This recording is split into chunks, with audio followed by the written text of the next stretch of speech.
Is the string on your line trimmer not cutting properly? Well, let's talk about it. So the first thing you want to check is make sure you're using the proper line for your trimmer.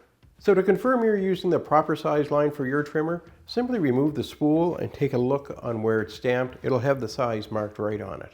Keep in mind, if you're looking to use a thicker line than your weed trimmer was originally designed for, you're maybe going to get poor performance out of that because your trimmer may not have enough power to get that thicker line up to the speed it needs in order to cut properly.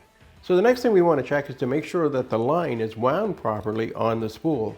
The line for your trimmer is wound around the spool, and your spool is mounted in your cutter head. To confirm that your line is wrapped in the proper direction, take a look at the bottom of the spool. On there you'll find stamped a directional arrow. So simply wind your line in that direction that's indicated and you're good to go. So if your line is wound incorrectly, it won't feed out when you need it, and that's why it's not cutting properly. So the next thing you want to check is to make sure that your auto feed is functioning properly.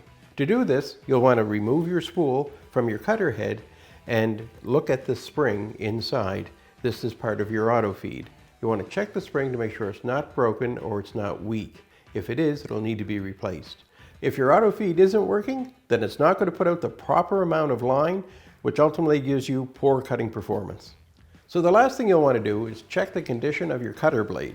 The cutter blade is typically mounted on the guard, and its purpose is to keep the line at the proper length when the cutter head is rotating.